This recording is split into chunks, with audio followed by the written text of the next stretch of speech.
All right. So meiosis, special kind of cell division, only happens to some cells inside the ovaries, some cells inside of the testes. Remember that the ovaries and testes themselves are diploid cells. And so that cycling between diploid, haploid, back to diploid is called alternation of generation. And again, you're going to see this in plants, right? Mosses have alternation of generation. Pine trees have alternation of generation. Flowering plants, sea stars, right? Most multicellular organisms are going to have alternation of generation if they're reproducing sexually. That process of meiosis is basically separating out your homologous chromosomes. And remember, homologous means shared ancestry. In terms of chromosomes, it means that they have the same genetic sequence. You have two of each in every version, or two of each in every gene that you have. You have two copies, one that you inherited from mom and one that you inherited from dad, right? And so meiosis is going to be really important for making those haploid cells, but the part of meiosis that oftentimes gets overlooked is its role in evolution, right? Its role in introducing and maintaining genetic variation. It's a really important job of meiosis, right? We oftentimes don't talk about it enough, right? So we're going to talk a little bit about how meiosis introduces genetic variation as we go through. It's going to be some of the modifications and tweaks that you see in meiosis that are going to be different than mitosis, right? So meiosis is going to be similar in some ways to mitosis, right? It's going to have prophase, metaphase, anaphase, telophase, and cytokinesis. The difference is that you're going to go through prophase, metaphase, anaphase, telophase, and cytokinesis 1.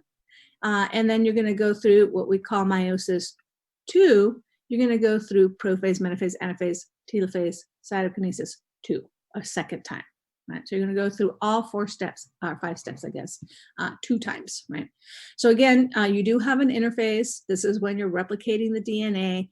And then you're going to go through 1-2 rounds of meiosis, right? So at the end of meiosis 1, you're going to have 2 haploid cells, and each of those haploid cells is going to undergo meiosis 2. So we have a prophase 1, metaphase 1, anaphase 1, telophase 1, cytokinesis 1. And then we go through a round called prophase 2, metaphase 2, anaphase 2, telophase 2, cytokinesis 2. Yeah. Exciting stuff. Yeah. We can count. We can do math. I told you guys the joke where I wish I could do voices, because I would love, whenever I count in class, to be able to do it and count Dracula's voice. Wouldn't that be fun?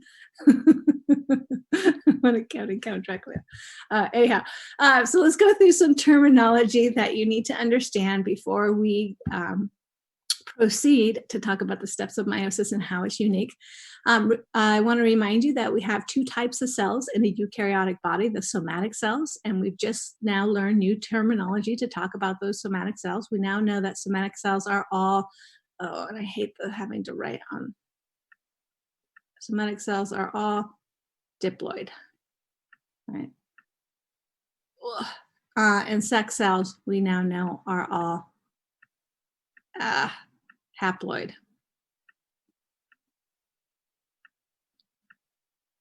I was practicing a lot more last semester. My drunk first grader has gotten worse, I think. So in other words, N and somatic cells are going to be 2N. Yeah. All right. So sex cells, egg, and sperm. And we'll talk about those a little bit more in a bit. So I'm going to talk also what's a karyotype, what are the different types of chromosomes that we have. They're not all the same. And then we already talked, I think, about a genome, right? Your collection. No, we haven't. That was another class. Your genome is a collection of all the genes that you have on all your chromosomes, and I'll, again, talk about those in a bit. So reminder about homologous chromosomes. Homologous means that your chromosomes that come in pairs are going to contain the same gene sequence, right? So if you look at chromosome number 1, right? Chromosome number 1 for all individuals of the same species are going to have the same sequence of genes on them, right? Genes are specific to their locations on a chromosome. This is why when we identify a gene, we can then go and find it in every single individual of that species, right? So if this green represented nose, right, you would be able to go and find that nose gene for everyone. It would be on the same chromosome at the same location. Right? And each and every single one of your pairs is going to have a different gene sequence, right? Different genes on different chromosomes. And again, your chromosomes about the same size, about the same shape. You can even see there's similarities in the banding pattern, right? Reflecting the way that the DNA condenses when the chromosomes are formed. Right? So for each and every gene, you'll notice that you have two, one that you inherited from mom, one that you inherited from dad. Right? They may be the same versions of the genes, or they may be different versions of the genes. We call the different versions of the same gene an allele. And I'll come back and talk about alleles a lot more when we get to patterns of inheritance, right? So you might have two different alleles. So maybe you have, if we're taking a look at pretending this is eye color here, right? You might have a blue-eyed allele and a brown-eye allele, where different versions of that gene are going to code for different proteins and result in different manifestations of that gene. Make sense? Homologous chromosomes? Same number of pairs and same sequence of genes, all within one species. And so here we're looking, again, at a human genetic profile there. All right, so we oftentimes see images of chromosomes like this, all paired up and labeled, right? This image here is called a karyotype. A karyotype is literally a picture of your genetic material. So we do procedures like amniocentesis, where we can draw, fluid from the embryonic sac and pull out the DNA and literally take pictures of it. And then old school, right, lab techs would print out the pictures and, or, back in the day before printers, they would, do a photograph. And then they would literally cut out each and every one of the chromosomes and match them up, right? So again, they each have a different size, shape, and banding pattern, right? So that they're distinct from each other. And basically, this is the way that karyotypes were the way that you would go through and assess the incoming baby's genetic material to be able to identify any chromosomal abnormalities, right? So if you were missing a chromosome or had an extra chromosome, a karyotype is how you would detect that. We now have different mechanisms for doing that, but we still use karyotypes a little bit, and you can geek out and now get portraits of your karyotype. I remember in grad school, one of my advisors had like this humongous image of a canvas of her karyotype of her first baby hanging in her house. I thought it was kind of funny. But anyways, karyotype is just a picture of your genes and used to be used extensively in identifying chromosomal abnormalities, right? And there's all kinds of different chromosomal abnormalities that can happen. Anyhow, when we take a look at a karyotype, here we're looking at a human karyotype. So you can see the 23 pairs. The last pair, you'll notice, doesn't have a number, and that's because these are the sex chromosomes. So in humans, we have a chromosomal determination of sex, right? So your sex chromosomes, the XX is going to represent a female, right? That means that she inherited an X from mom and an X from dad. In males, we're going to have XY, right? Where the males will have two different chromosomes. So the sex chromosomes are considered to be homologous. So even if you have a Y, there are some genes that are shared with the X chromosome. And it turns out that the Y evolved from a highly reduced X chromosome. And I think later on in the PowerPoint, I might have an image of a Y. You'll see they're much smaller chromosome. In any case, these are the sex chromosomes. They can be used in aspects of sex determination. And then over here, all the rest of the chromosomes are what are called autosomal chromosomes, right? And that means self-body chromosomes. And they're going to contain all kinds of genes for building and running bodies. And keep in mind that the sex chromosomes are actually interacting in complex ways with the autosomal chromosomes to determine sex during development. And we can talk about that a little bit more later on. Any questions so far?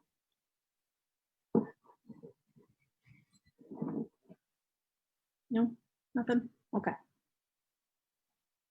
All right, and genome, again, we said, are all the genes on all your chromosomes. collectively are referred to as your genome. Your genome will be individual and unique to you. All right. Alternation of generation, just to recap really quick with some text. We talked about this at the beginning of the lecture, is this sequence of alternating between diploid, haploid, diploid, right? When you're reproducing sexually, right? So again, you're going to start with a diploid individual, right? And those diploid individuals are each going to have to undergo meiosis. Meiosis is going to happen inside the ovary, inside the testes, to certain cells, right? Certain germinative cells are the only ones that undergo meiosis. And then meiosis is going to generate those haploid gametes, right? And then haploid gametes will recombine. Sperm will donate its genetic material, a few proteins to the egg, fertilizing that egg and resulting in a restored diploid condition. That fertilized egg is a structure called a zygote, right? And it is 2N, alternation of generation. The other thing I want to point out here is the difference between insemination and fertilization, right? Insemination is the transfer of sperm from the male into the female reproductive tract. It does not necessarily mean that that egg is going to get fertilized. Keep in mind that sperm has a long way to go to be able to reach the egg. It's about 10 inches or so, which would, if you scaled up to human size, it turns out that that would be about the distance of you here and Chicago, right? So that little sperm has to swim the equivalent distance of you running to Chicago to get to the egg. So just because you inseminate doesn't necessarily mean you fertilize. They're two separate steps. Fertilization is when you actually have fusion of the gametes where the sperm is going to dump its genetic material into the egg. Good? Fertilization and insemination are not interchangeable terms. All right, so remember that cells, the germinative cells that are going to undergo meiosis are going to be in interphase before they get triggered to start to divide. And we'll talk about what triggers them, the mechanism, the hormones, all that when we get to reproductive system. So you're going to have these germinative cells that are diploid, right? They're going to divide and replicate them. Oh, I'm sorry, they're going to replicate themselves before they enter into division, right? So there's an interphase stage before meiosis, and here you can see that the homologous chromosomes have been replicated. They're in the form of sister chromatids as they're getting ready to enter into meiosis one. During prophase one, they're going to do all the things that they did during mitosis, where the chromatin is going to condense and the sister chromatids are going to attach at the centromere. So here you can see the little doubled sister chromatids. Now, what I want you to notice in this slide, right, is that meiosis one, right, at the end of meiosis one, at the end of prophase one, metaphase, anaphase, telophase, cytokinesis one, right, you have separated out the homologous chromosomes. Right? So you've given one of each to your two resulting daughter cells. And that means that each of these cells is now haploid. It's now 1N. So at the end of meiosis one, you're already haploid. This is kind of confusing sometimes for students, right? You're already haploid cells. Look at the problem though. You still have sister chromatids in here, right? Remember when they're attached, they count as one chromosome. So that means that you have to go through another round of meiosis, meiosis 2. And meiosis 2 is a lot more like mitosis in that all it's doing is separating out sister chromatids, right? So that at the end of meiosis 2, you end up with 4 haploid cells, and notice how they're not identical. 4 non-identical haploid cells. Yeah. So for the purposes of meiosis, I'm going to make the assumption that you are already familiar with all the things that happen during prophase, metaphase, anaphase, telophase, right, and cytokinesis. So I'm just going to talk about what are the differences, right? And there are a bunch of differences that are going to occur in the process of meiosis one. And I'm only going to talk about the steps where it's different. But you should conceptually know that prophase, metaphase, anaphase, telophase, cytokinesis one are happening, and you should already be familiar with what happens during prophase, metaphase, anaphase, and telophase based on what you learned from mitosis. So I'm going to talk mostly about what happens at this beginning part of meiosis prophase 1 and metaphase 1, this is when you're going to see all the genetic recombination happening. This is where you're going to be introducing diversity, in other words. Does that make sense? Okay. So again, if we take a look at the rest of the steps, they're the same. I'm just going to talk about the differences, right? So you'll notice that during prophase 1, the nuclear membrane's breaking down, the spindle's forming. As you can probably guess, right? New term for the spindle used in meiosis, it's called the meiotic spindle, different than the mitotic spindle that we use during mitosis. But structurally pretty much the same and operating the same. The centrioles are going to migrate to opposite ends of the poles of the cell, and then the fibers are going to be growing to all the genetic material and then pulling them around and aligning them up for metaphase 1. But what you might notice is different during prophase 1 is notice how your homologous chromosomes come together in the structure called the tetrad, right? So this is unique, this tetrad formation. And then we're also going to see some crossing over. So let's talk about those two things that happen different in meiosis. So again, genetic diversity is really important. Introducing as much genetic diversity as possible is important for evolution so that you have the diversity of life that you need to potentially adapt, right? The more diversity that you have in your offspring, the more chances that at least one of them is going to survive in a diverse and changing environment.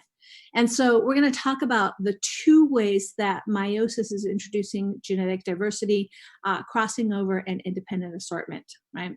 And then sexual reproduction itself also introduces genetic diversity in the process of random fertilization, which sperm happens to make it to whatever egg happened to be ovulated that month, right? So keep in mind that when you're undergoing meiosis, the likelihood that you're going to shuffle two gametes, genetic material, in the same way is pretty much nil, right?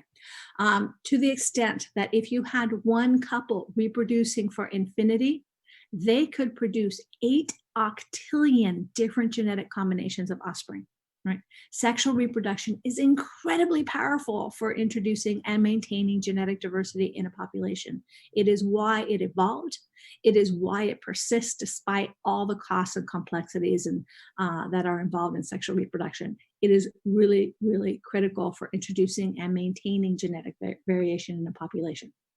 All right, so again, one of the key things that's going to be different is tetrad formation. So during prophase 1 of meiosis 1, as you condense the chromatin into chromosomes and the sister chromatids come together, you're going to have this extra step called synapsis, right?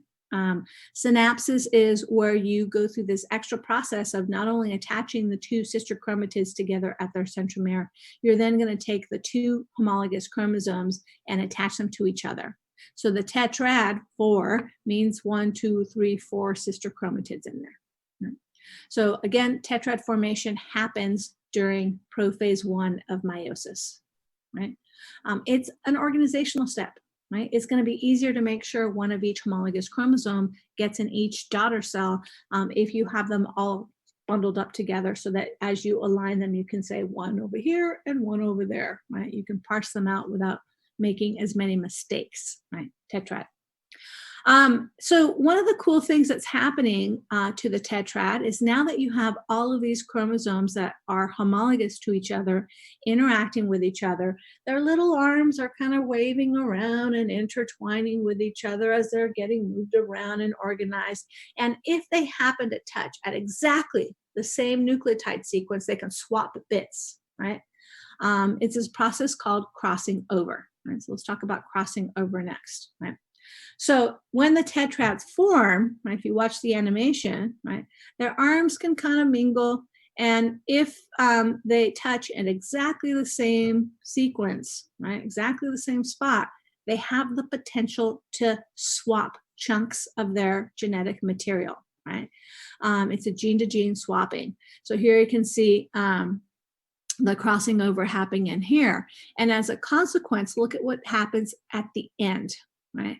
You have a chromosome that has some of dad's genetic material, but it's also hybridized with a few of mom's genes, right? So that means that if you inherit this chromosome, you might get mom's nose, but dad's toes and dad's long fingers, right? Worth of alleles that you inherit, right? So you get a shuffling of your parents' genetic material. You get more diversity.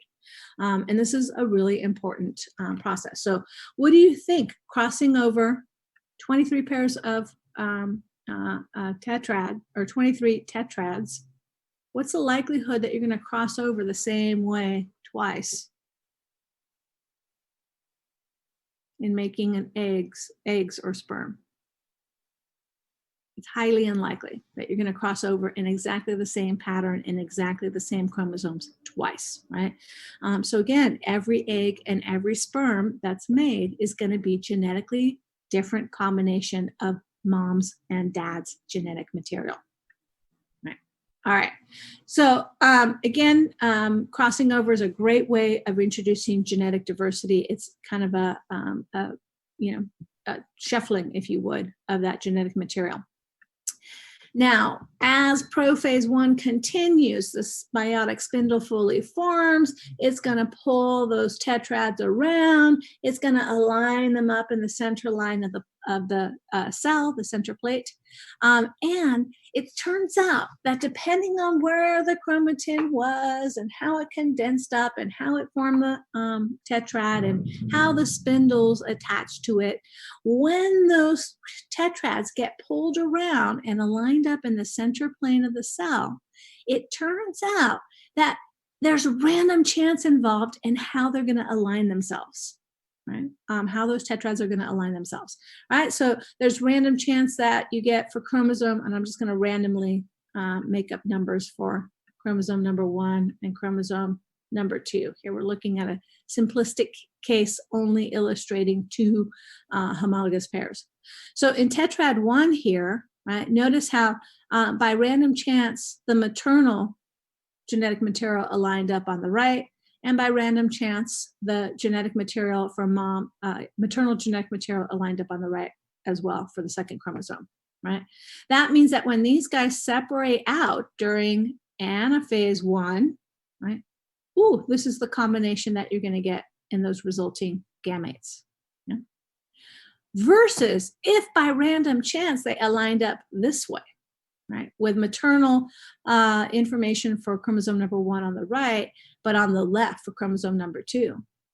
That's going to shuffle the genetic material because when they now separate apart, right, during anaphase and then separate out at the end of meiosis 1, notice how, ooh, now I have different combinations of maternal and paternal chromosomes in each of the daughter cells, right? And again, remember that this is combined with crossing over. So, between independent assortment, the random shuffling based on how the chromosomes align, and the random crossing over, no 2 gametes are ever going to be the same, right? Incredible power for shuffling genetic material. Does this make sense? Right. And keep in mind that for humans, right, that means that you've got a 50-50 chance of how they align up for chromosome number 1, for number 2, for number 3, for number 4, for number 5, for number 6, all the way through 23 pairs, right? So the combinations of which way they line up are almost infinite. Right? So again, super, super powerful for introducing genetic diversity, right? So no 2, right, sets of gametes are going to be the same. Cool? The 2 major ways that meiosis introduces genetic recombination, right? Introduces diversity. I'm going to toss a little poll. Concept check. Let's see what you guys think.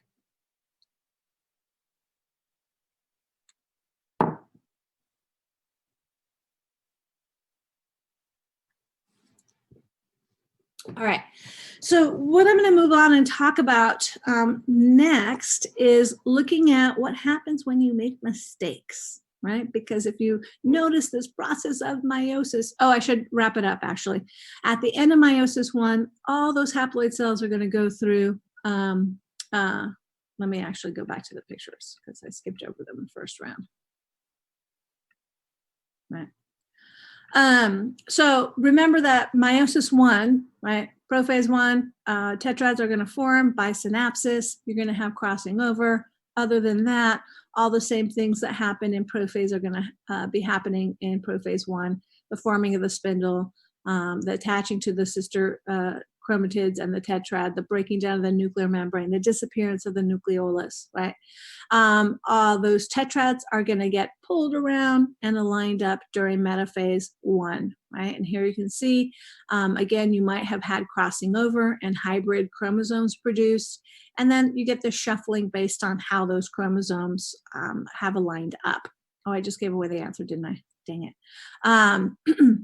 So metaphase 1.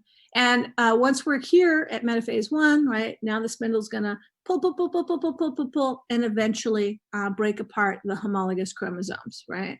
So that would be anaphase 1, where those tetrads break apart and homologous chromosomes are separated.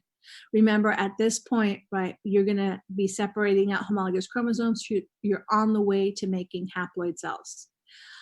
For telophase, you're going to be depending on the species, reassembling the cell, right, at least part way, undergoing cytokinesis to separate out the cytoplasm and the cytosol, so that as you enter into meiosis 2, right, now you have haploid cells already. Your prophase 2 is going to, again, form another meiotic spindle, attach, in this case, to sister chromatids, right, align them up in the central line of the plate for metaphase 2, and then pull to separate out sister chromatids during anaphase 2, right?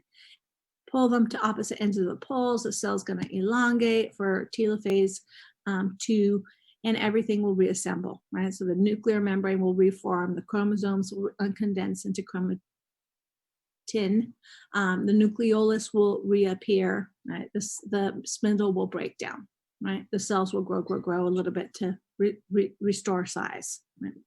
Makes sense? Meiosis 1 and meiosis 2, 2 rounds of division. All right. And then I think I gave the answer already as we reviewed. Great job. Prophase 1 is indeed where crossing over is going to happen. Right? So make sure that you're reviewing how meiosis is different than mitosis. All right. Oops. Okay, so what I'm going to talk about for just a couple minutes is what happens when things go wrong, right? What happens when you have errors in meiosis? And there's all kinds of different errors that happen, and errors in meiosis happen all the time. It's a complex process, and you're making a lot of gametes, right? In a male human, for example, high testosterone male in his prime of reproductive years is producing about 1,000 sperm per heartbeat, right? Whoa, that's an insane amount of sperm, right? There's gonna be some bunk ones in there, right, that are malformed, some errors that were made. Sometimes during crossing over, the pieces don't swap, so one chromosome ends up with extra material and one ends up with missing. Sometimes that genetic material can go and attach to a totally random other chromosome. Those are problems, right? Sometimes you can separate the chromosomes improperly. That causes problems, right? Most errors in meiosis, one of the beautiful things about sexual reproduction is that it is also a filtering mechanism for zygotes that have mistakes, right? Mistakes that were made when you were making egg or sperm, mistakes that were made during the fusing process. So there's lots of mistakes that happen. And so what happens is very often is that the cell will not be, or the zygote that's starting to divide, will not be viable. And so about 30% of pregnancies actually naturally miscarry. And it's a way of filtering out genetic abnormalities that happen due to errors in meiosis, right? It's a totally natural process. Most women will miscarry before they even realize they're pregnant, right? And some will miscarry later on. It depends on where the error was made and at what stage in development it's going to trigger problems, right? Meiosis errors sometimes or frequently cause miscarriages. All right, so some errors are lethal, some errors are not, right? There are a few errors that are not lethal, and for that, it turns out we can study them, right? Because you can actually see the consequences and you can identify what's happened. So the most common non-lethal errors that we know about and talk about are called non-disjunction. And non-disjunction is a type of error that can happen at either the first round of division in meiosis 1 or the second round of division in meiosis 2. And what happens in non-disjunction is that there's a misattachment of the spindle or something goes awry and the chromosomes don't separate properly, right? So if it's an error that happens in meiosis 1, the tetrad won't separate properly, right? And then you'll end up with cells that have extra or cells that are missing genetic information. Generally not viable, right? It can also happen during meiosis 2, right, where the sister chromatids don't separate, right? And again, you're going to have some cells that have extra, right? And you can see the +1, the plus whatever means however many extra, and then missing, then minus however many numbers are missing, right? And again, a lot of these non-disjunction events are going to be lethal. You cannot develop and grow and survive when you're missing genetic material, right?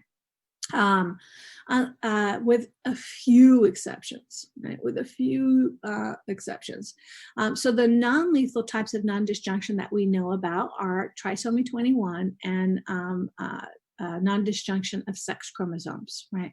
Where you can sometimes end up with a non-disjunction that happens where that egg or sperm, it can happen in the sperm as well, fertilize, and you end up with a zygote that has extra genetic material in the case of trisomy 21 or some of the sex chromosome abnormalities, right? So if you take a look here, trisomy 21, tri means 3, some means autosomal, is referring to the autosomal chromosomes, and specifically chromosome number 21. Right, so if we take a look at this karyotype of an individual that has trisomy 21, what you'll notice is as you compare all the homologous pairs, when you get to chromosome pair 21, you notice that you have an extra one. Right? So a non-disjunction event happened, and this individual is born with an extra chromosome 21. What do you notice about that chromosome number 21 compared to the other chromosomes?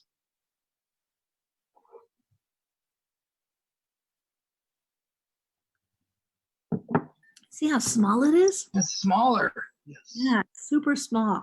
And that means that it doesn't have as many genes, right? And this is why we hypothesize that it is non-lethal, is because there's not a lot of disruption, right? And the genes that happen to be on there. So you can, survive having an extra one, right? There's not a lot of conflict. And this is a relatively common type of non-disjunction. About 1 in every 700 births or so will have this non-disjunction event, right? And it's super diverse in how it manifests. There's a lot of variation in the impact, right? And that just depends on gene expression and other things, right? It used to be thought that this happened more frequently because women were making babies when they were older, and there was this mythology, right, that it was like the old eggs, and the spindle breaks down and the chromosomes don't separate as properly. And it turns out that we now know that it can be a consequence of older mom. It can also be a consequence of an older dad, right? So dads equally contribute to trisomy 21. All right. And when I say old egg, I'll get to that a little bit later in the semester, but for now, females produce all their eggs in utero. So you're born with all the eggs that you will ever have. And so they're just kind of stored for your lifespan until you use them, or most of them you won't use. All right, non-disjunction can also happen in the sex chromosomes, right? And these tend to be a lot less lethal. And that's because sex chromosomes have fewer genes that are involved in everyday, like functioning and building a body. Not none, but less. So if we take a look at the table, I'm not going to spend too much time on this. I don't have a whole lot of time. If I think about it, maybe I'll add a video to your homework. But if you take a look here, you can tell, oh, there's an extra X. There was a non-disjunction in the X's during meiosis. Here's a non-disjunction that happened in the Y, so you can end up with an extra Y. Here's non-disjunction with X's again, where you end up with 3 X's. And here's a non-disjunction where one of the cells ended up with only 1 X, right? And so you can see less frequent in the population than what we saw for trisomy 21, only about 1 in 2,000 births for most of these, right? And the manifestations of it are going to be incredibly variable depending on which type of non-disjunction that you are experiencing, right? So here you can see an individual with what is called Klinefelter syndrome, right? And in Klinefelter syndrome, there's quite a bit of non-disjunction. So here you can see the individual ended up with 4 X's and a Y, right? And in this case, X's have a little bit more genetic material on them, right, that are influencing and interacting with the autosomal chromosomes. So we tend to see,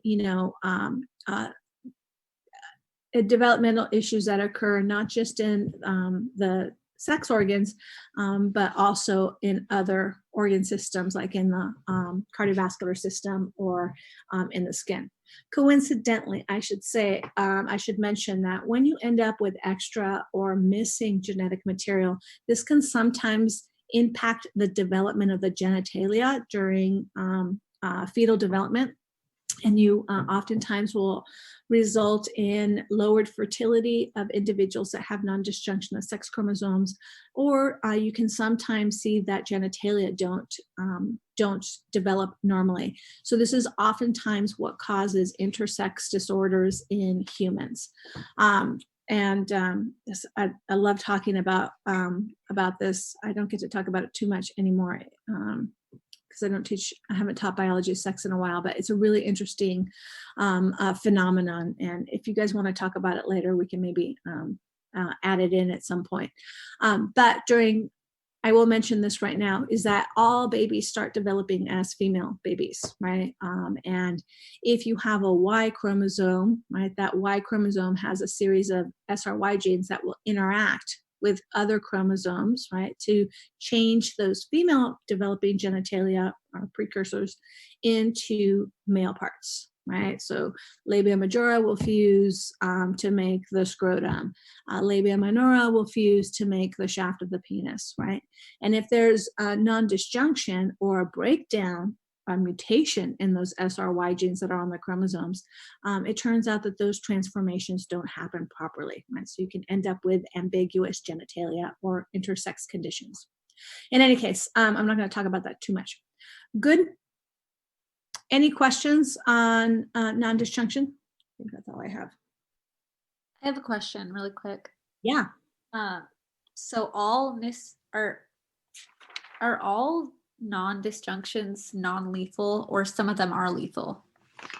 Most of them are lethal. Oh, okay. So most of them are lethal. There's just a few examples of some that are non-lethal. Okay, thank you. Yeah. Great clarification.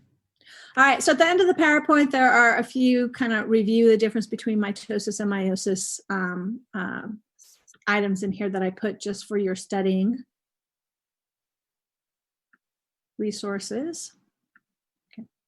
Any questions? Cell reproduction.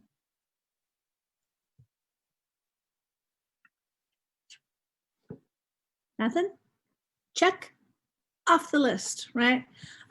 So next we're going to talk about, I'm not open the PowerPoint.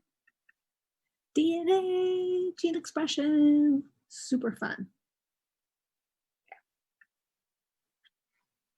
No other questions?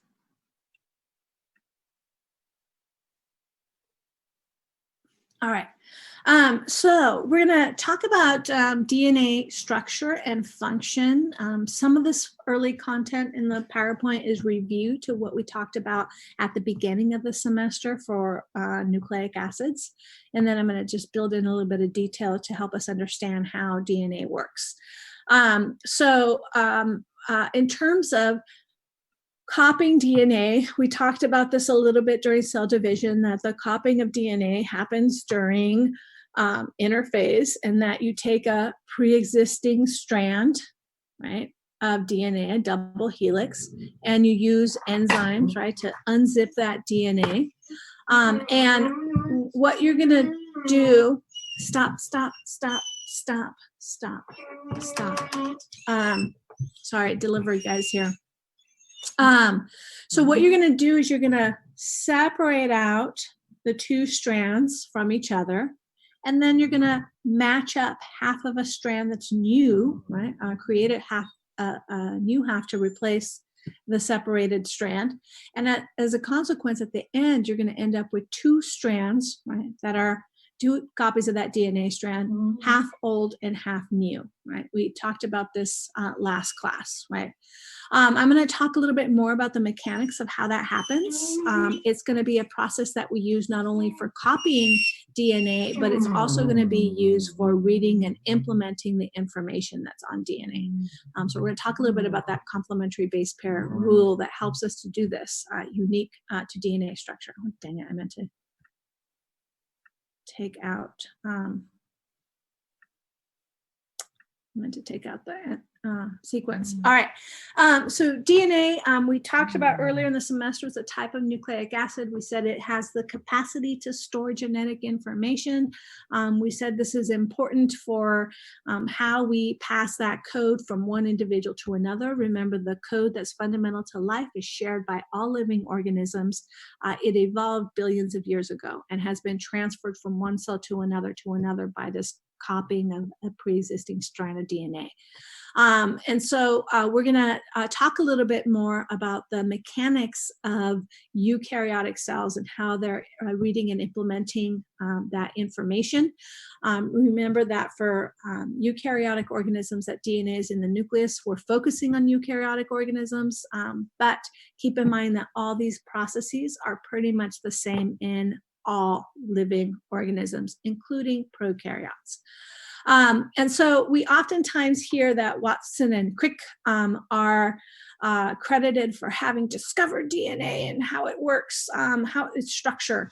And indeed, they did get a lot of publicity and recognition for their work, but they did not do it in a vacuum. Remember that science is a process that is a building and accumulation of knowledge. And I think one of the cool things about the story of DNA is that it's relatively recent, a lot of the discoveries, and even now, right, we're discovering all kinds of cool stuff. I don't know if you guys saw that the Nobel Prize just got announced, and there's a couple, actually one of the women's local out at Berkeley for their revolutionary discoveries on CRISPR, right, and how to use that to understand how DNA is working. But anyways, I can talk about that later. So for nucleic acids, we didn't always know that they existed. It wasn't until 1869 that they were discovered, right? That this molecule was discovered. And remember, back in 1869, we didn't have the same level of technology that we have now, right? So they discovered a new molecule, and they're like, "Ooh, what is this molecule," right? And they called it nuclein. And it wasn't for a while, right, that chemists started to take a look at the molecular structure, and mostly actually the molecular composition, right? What is this molecule made of? What are the elements in there? What are the components? And so it wasn't until the early 1900s that it was discovered that this nucleic acid molecule that they had identified was made up of phosphate, sugar, and some kind of nitrogenous base, right? So they figured out the molecular composition of the elements that were in there. And then it wasn't until the 50s, right, that we started to take a look at some of the variation of the molecular composition of that molecule, right? And so in 1950, Chargaff made a really revolutionary discovery, right? He discovered that the nucleotides had four distinct nitrogenous bases, functional groups, right? And he discovered that of the four types, they were found in symmetrical proportions, right?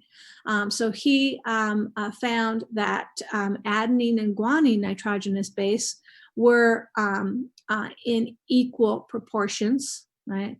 To the proportions of thiamine and cytosine, right?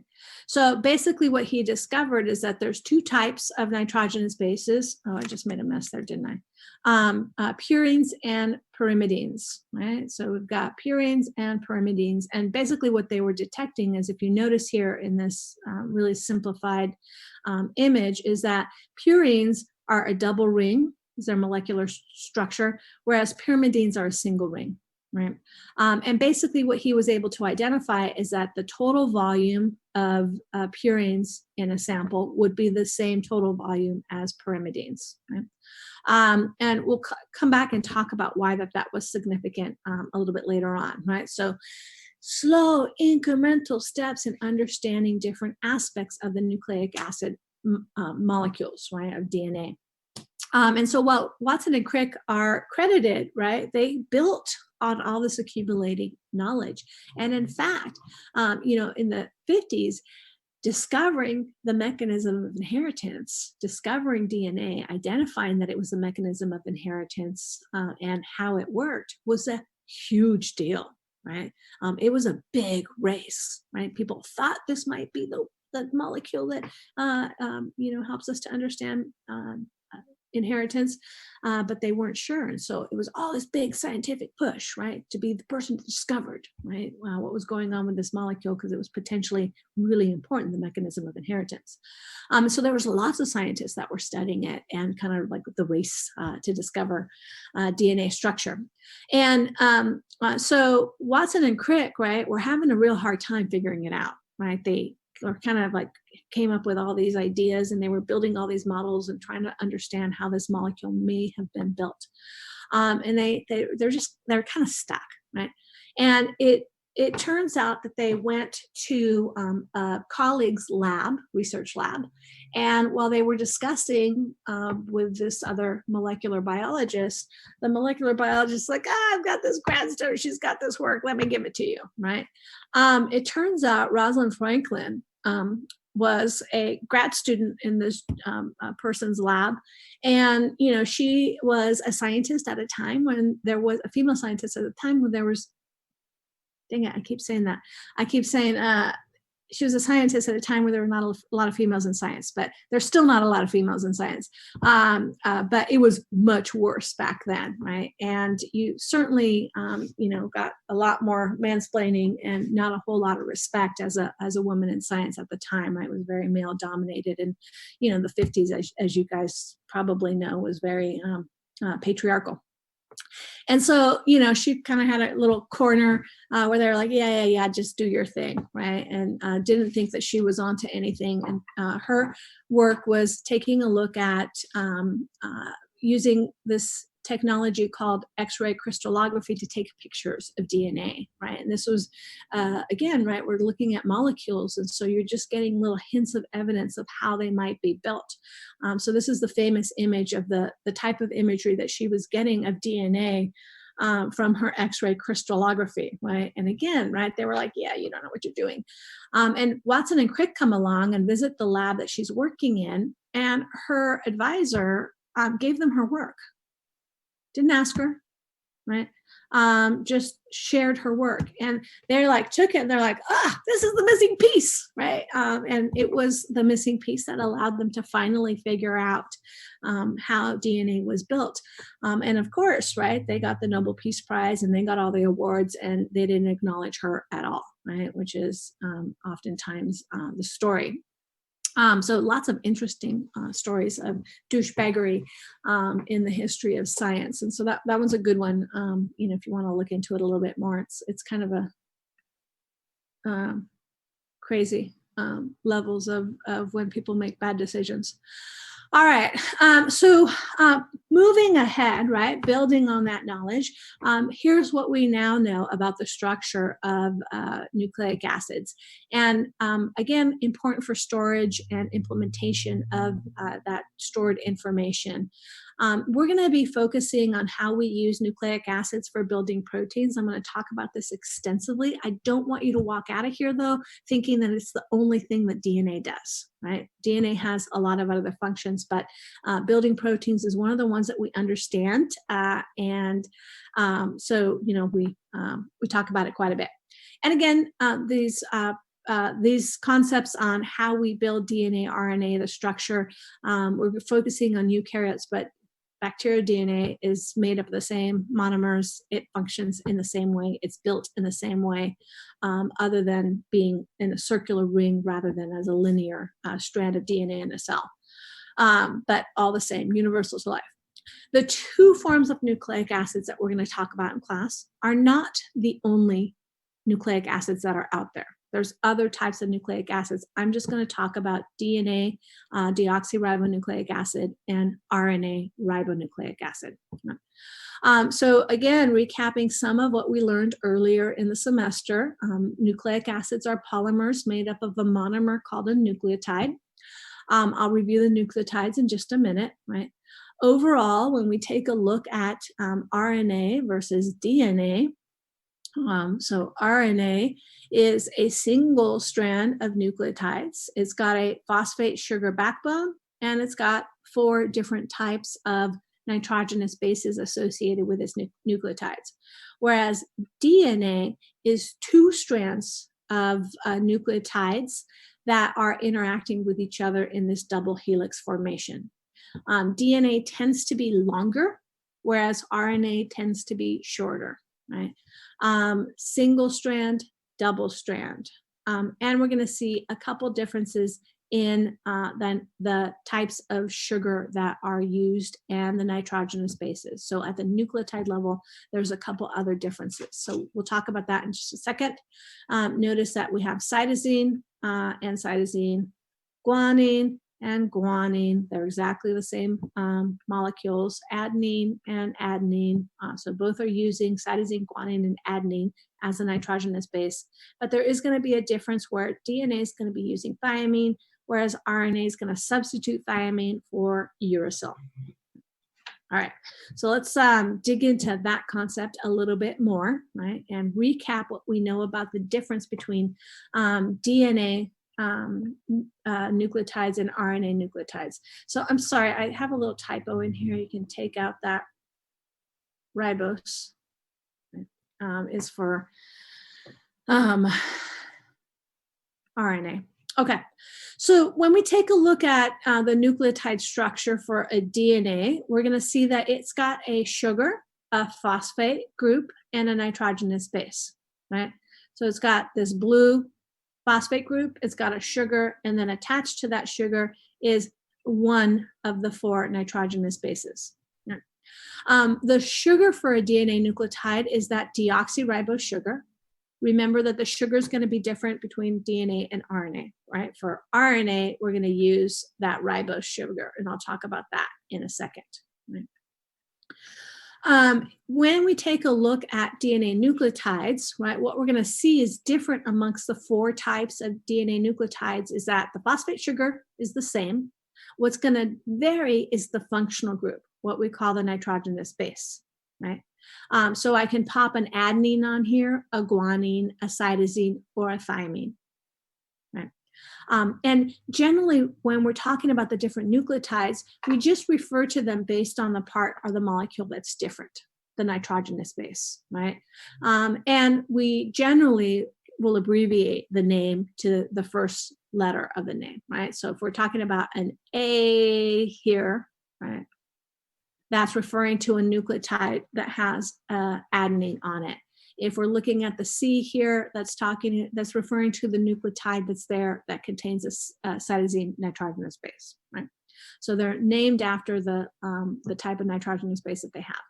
And if you take a look at the molecular structure, right, notice the way that they attach, right? You've got this sugar phosphate group that's going to covalently bond with the neighboring sugar phosphate group, right, to make a strand of DNA.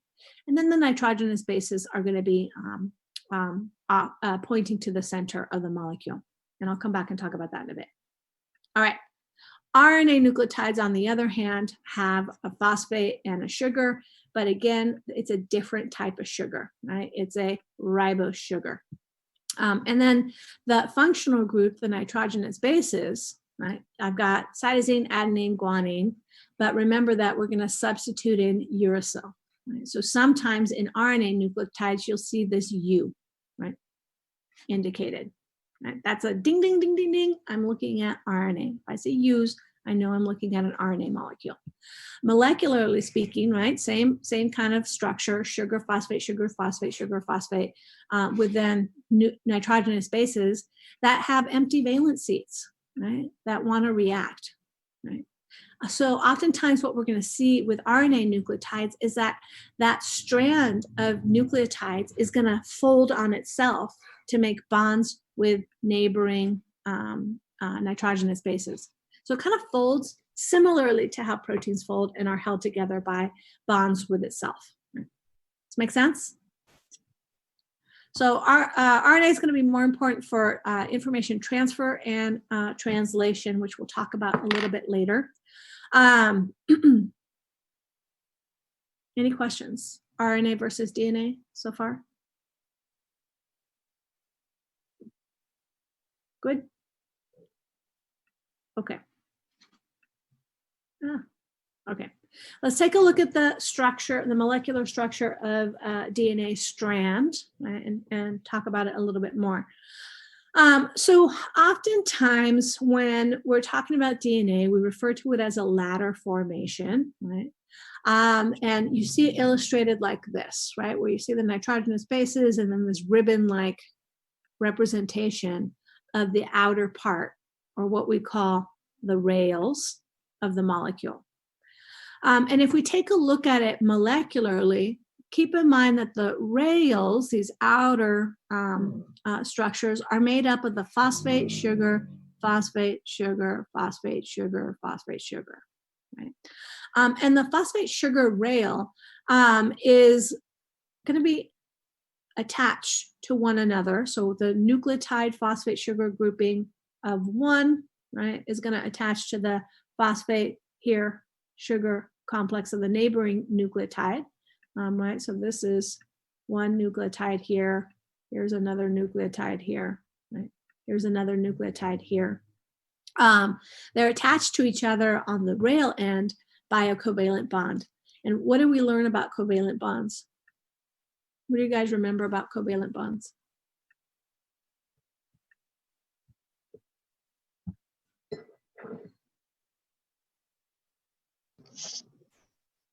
They're really strong. Yeah, super strong, right? Strong in aqueous solutions, right? So strong in our cells. So this attachment between the sugar phosphate is a strong bond, right? And then notice how facing towards the center of the molecules where you're going to be pointing your nitrogenous bases, right? They're all going to be pointing in the same direction. And the nitrogenous bases, on the other hand, are going to be attached from one strand to a neighboring strand with a hydrogen bond, which we learned are collectively very weak. Right? So this is going to be super impactful for how we read and use DNA's information. Right? I will note, right, that once you form this ladder-like structure, notice how it's going to naturally, the molecule is going to spin, right, into this helix formation. And I think that's kind of cool because as that molecule spins, notice how the outside of the molecule, the part that's facing out, is going to be the covalently bond phosphate sugar. So it's a little bit protected, right, where you keep the more weakly bonded hydrogen bonds in the core of the molecule. right? So you have less disruption by other molecules that might, like a free radical, right? That might kind of come in and try and interact with that DNA molecule. It's mostly going to be encountering that outer area of phosphate sugar covalent bonds. Hard for it to disrupt the DNA, right? So a little bit of protection in the structure of the DNA. In terms of nucleotides, we mentioned already that Chargaff discovered, right, that there's an equal number of purines as there are pyrimidines, and that purines are this double ring structure, whereas pyrimidines are the single ring structure, right? And I don't know. For me, I had a hard time in college remembering what was a pyrimidine versus what was purine. And so I would come up with all kinds of crazy patterns, some of them made up to help me remember information. If you take a look at pyrimidines, I don't know why I use this concept so much, right? See, it's a long word for the small rings. Short word for the big rings. They're kind of like opposites. I don't know if that'll help you. If it does, awesome. If it doesn't, then just totally disregard it because it's kind of crazy, right? So for pyrimidines, remember that there's going to be equal numbers in the molecule as there are purines. And it turns out, as we started to take a look at this relationship, we discovered that purines and pyrimidines are going to interact with each other, right? So if we take a look at the graphic over here on the right, notice how there's always going to be a pyrimidine matching up with a purine. Here's a purine, here's a pyrimidine. Here's a purine, here's a pyrimidine, here's a purine. Here's a pyrimidine, here's a purine, right? And so this makes for a very symmetrical molecule, right? If initially we thought that purines match together and pyrimidines match together, but that would make a, wide area, then a narrow area, and a wide area, and a narrow area of the molecule. And this is what Watson and Crick got out of Rosalind Franklin's work, right, is that symmetrical structure. And they were able to figure out, a purine is matching up with and bonding with a pyrimidine, right? So that was a critical step that they were able to discover from her work. Right? So what happens in this relationship between purines and pyrimidines, right? We now know, we call it the complementary base pair rule. We know that not only do you always bind a purine with a pyrimidine, but that they bind to each other in a specific pattern, right? In a specific rule, right? The complementary base pair rule, where everywhere that you have an adenine, it's going to complementary base pair match up with a thymine. Right. Everywhere that you have a cytosine, it's going to complementary base pair match up with a guanine. Everywhere you have a guanine is going to complementary base pair match up with a cytosine. Right? And where you have a thymine, it's going to base pair match up with, you guessed it, an adenine. Right? And notice pyrimidine, purine, pyrimidine, purine, pyrimidine, purine, they match up with each other. Yeah? So again, crazy tricks for helping to remember this information. If you take a look here, here's what I used, right? Ooh, look at the two curvy letters. Base pair match up with each other. They're kind of matchy, right? And the two stick-like letters, right? Base pair matchy up with each other. Maybe that'll help you. I don't know, right? Does this make sense? Complementary base pair rule. Now, the exception we're going to see is when we're taking a look at RNA, right?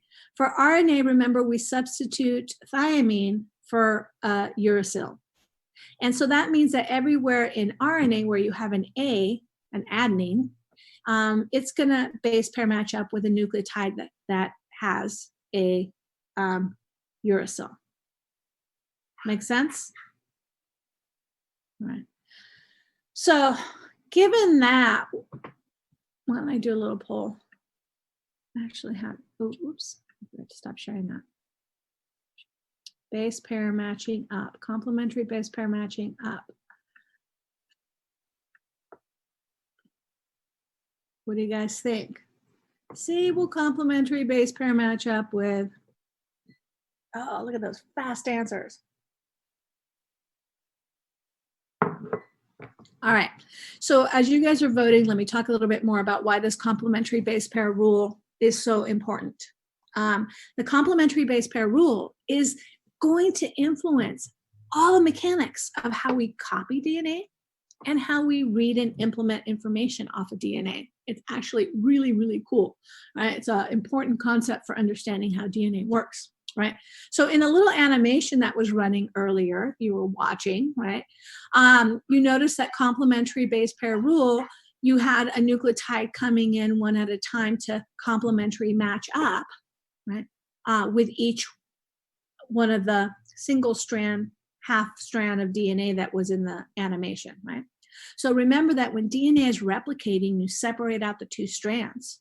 And I mentioned how you use complementary base pair rule to make a new strand, right? So you use a series of enzymes and nucleotides that are floating around in the cytoplasm and inside the nucleus to one at a time go through that strand of DNA that's been separated and complementary base pair match it up to make a half new strand. Right? So you do this process every single time you replicate DNA.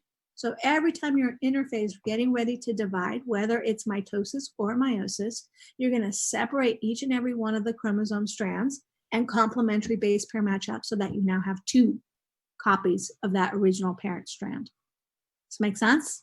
Complementary base pair rule. We use it for replicating DNA. All right. Looking okay, right? So keep in mind, right, that cytosine, remember, is always going to base pair match up with guanine. So most of you guys are on track. Adenine is going to base pair match up with thymine.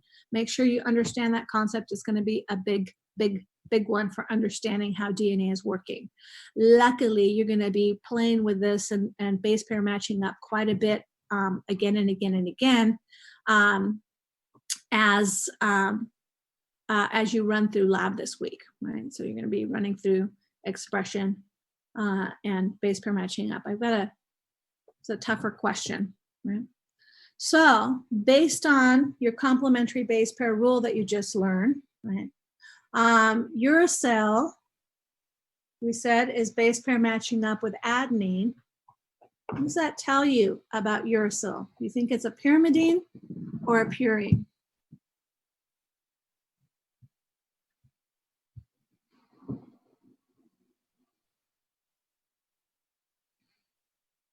Ooh.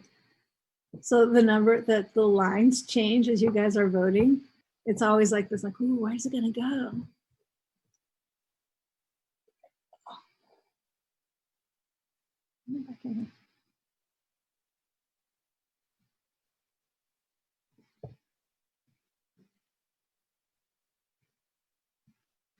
Vote. Stop. That dog. Go on, get it. All right. 10 more seconds. Vote. Do you think that uracil is a pyrimidine or a purine? Last call. Going once, going twice. All right. And then pull. So here's what you guys voted. All right, so remember that uracil will be base pair matching up with adenine, right? And adenine is a 2-ring structure, so that makes it a purine, which means that uracil has to be a pyrimidine. Great job. Good job. So go back and review those concepts if you're part of this 31%, right? Make sure that you're understanding how nitrogenous bases work. Right? All right, so moving along, what I want to talk about next, any questions on complementary base pair rule, DNA structure, comparing to RNA? All right, let's talk about how DNA functions to store genetic information. Right? So DNA is kind of interesting, right? To think about how a molecule is capable of storing information. It kind of bends your mind a little bit. It's kind of like I was always fascinated by how is it that a CD stores information on there, right? This whole electron thing is just so bizarre to me. Physics. But DNA, the way that it stores information is a little bit more intuitive if we start thinking about how we store information, say, in our human language, right? So it turns out that the way that DNA stores information is going to be in the sequence of nucleotides that's built in to the molecule, right? So the order of which nucleotide you have, C, G, T, A, C, T, stores information, right? So the order of the nucleotides is coding for information. It's kind of like our alphabet, right? And the fact that our alphabet stores information in the sequence of which we put letters, right? So if I were to put a sequence of letters like this, does that store information? Can I convey information by the sequence of those letters? You can look at that sequence of letters and know what I'm talking about, cat, right? And if I put a different sequence of letters, it stores different information. So sequences can store information. In the case of DNA language, though, remember that we only have a 4-letter alphabet. We only have nucleotides with thymine, adenine, cytosine, or guanine options, right? But turns out that that's enough, right, to be able to code quite a bit of information, how to build and run your body, right? So instructions for how to build and run a body. Now, in DNA language, we have a genetic code that turns out to be universal to life. And again, we're going to focus on the code that's helping us to build proteins. Proteins are pretty important in biological systems. And when we take a look at the code or the information stored in the sequence of nucleotides in what I'm calling DNA language, keep in mind that all words in DNA language are going to be 3-letter words. Right? And the sequence of nucleotides in a series of 3-letter words called codons are going to store information. And 3-letter words are sufficient, right? So if we read this sentence, the big red dog ate the fat fox, all 3-letter words. And that conveys a message. You can visualize what I just described there, right? In DNA language, the 3-letter words, again, are called a codon. It is a sequence of 3 nucleotides in a row, right? In DNA language, you only read 3 nucleotides at a time. All your words have 3 letters, sometimes called triplet code, but that's a little bit old school, right? You don't see that term as much anymore. So when you're reading information on DNA, it's always going to be in a sequence of 3, 3, 3, 3, 3, and I didn't circle quite 3 codons end to end ish, right? All right, good. So again, I'm focusing in on how we use the information stored in DNA to build proteins, right? Remember that proteins are really important, and the way that we build proteins we talked about last unit: primary sequence, secondary sequence, tertiary sequence, right? Structure in building a protein. We said the most important step of building a protein is getting the sequence of amino acids correct, because that codes the information for how to build that protein.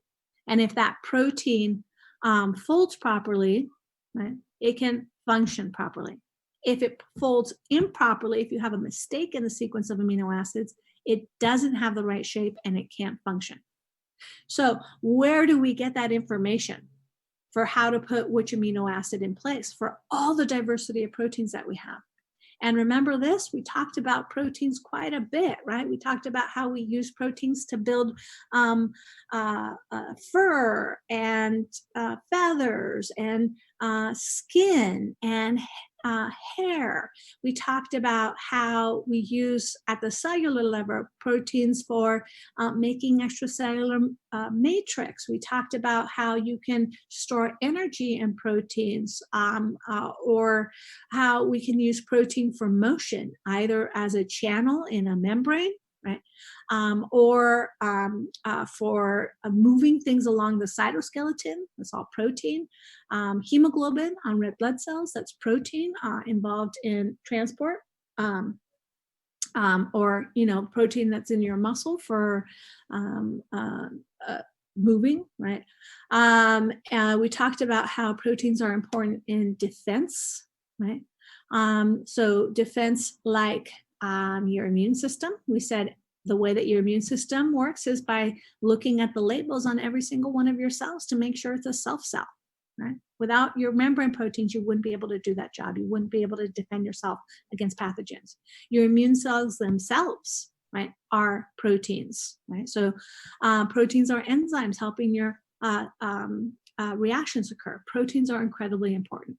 So for gene expression that I talk about on, what day is it? Tuesday, right? I'm going to talk a little bit about how we use information in DNA to build proteins. Again, it's not the only job of DNA, but it's a really important one. So I'm out of time.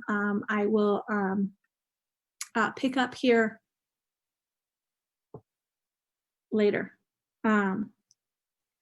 I had a homework assignment, that's an extra credit assignment that's posting today, but I'm going to change the dates because I need 3 more slides to go in order for you to have the background information for reading that article. So I'll change the dates for next week. Good? Any questions? No. All right. I do have probably a little video that I'm going to put on Canvas with just a couple questions as a little mini homework assignment. Just a nice application short video clip. So keep an eye out for that. Oh, and I have to cancel office hours today because I have a meeting. Sorry. If you need to meet with me, please just send me an email. Set up a time. Otherwise, I will see you on Tuesday. Have a wonderful weekend and study, study, study. Unit 2 is hard. Okay. Bye. Bye. Thank you. Bye. Last time you gave us the Thank you.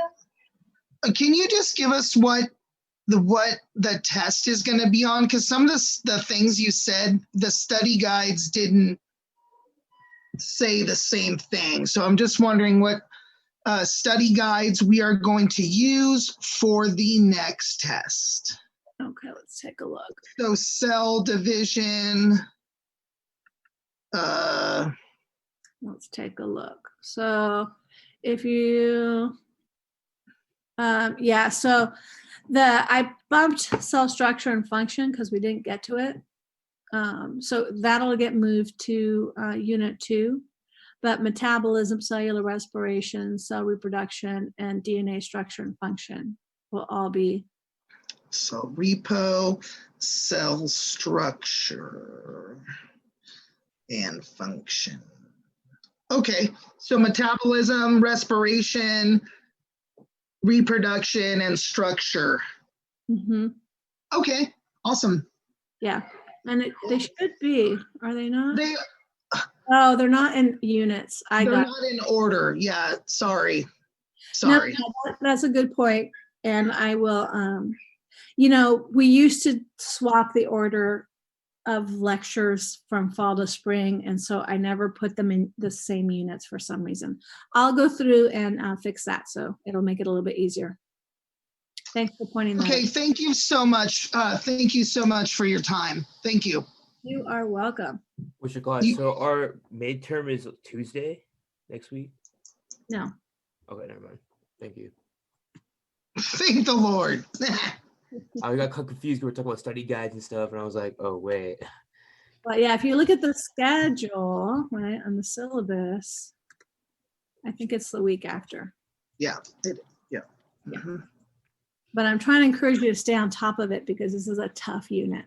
Yeah, Yeah, for sure. it is. Mhm. Well, thank you so much, Professor Rilla. Really appreciate all your time and thank you for clarifying that. Yeah, no worries. Glad I- You have a great day. Enjoy your weekend. You too. Thank you.